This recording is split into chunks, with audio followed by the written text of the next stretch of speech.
We are all descendants of our gotra rishis. In the ancient times, rishis gathered in a group satsang. The rishis were dynamic and yet of soft temperament.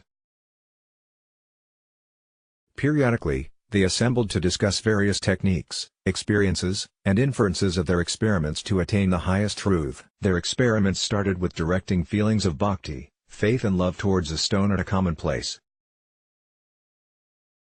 In each satsang, they felt waves of spandana, divine vibrations cleansing their mind and rejuvenating them. This was the common experience of all the rishis.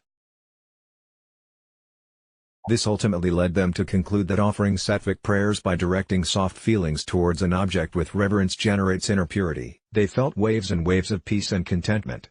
This inspired towards further exploration.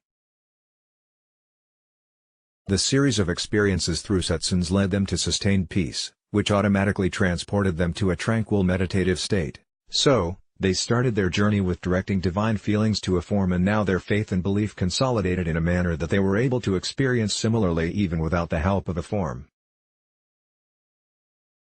The universal consciousness merged with their own consciousness, which automatically guided them to meditation. In meditation, they were able to visualize various manifestations of the universal consciousness. They started becoming intuitive. Through intuition, they received guidance in all aspects of life. That is how the traditions were formed. The society of human beings backed by ethics, dharma or principles were formed, known as shastras. With consistent practice of meditation, they heard mantra shruti. They recorded all that they heard in writing, which became Smriti Vedas. They gave purity of the mind equal importance as physical purity. The meditators, however, did not ignore the worship of the form. They were empowered to crystallize the visions of various manifestations of universal consciousness. They sculpted the stones they were worshipping into defined forms of divinity. This form of worship continues even today as idol worship or murti puja through Agama Shastras. They found group worship in a common place to be highly effective in generating waves of concentrated spandana, divine vibrations. That is how temples came into being.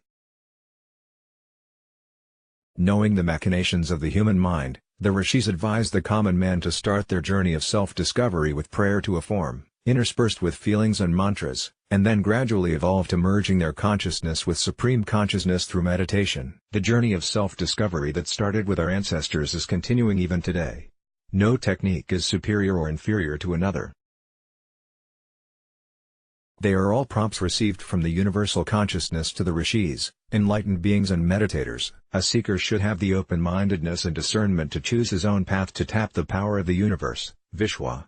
Ashram India at shrinamishamba.org. Let's block ads. Why?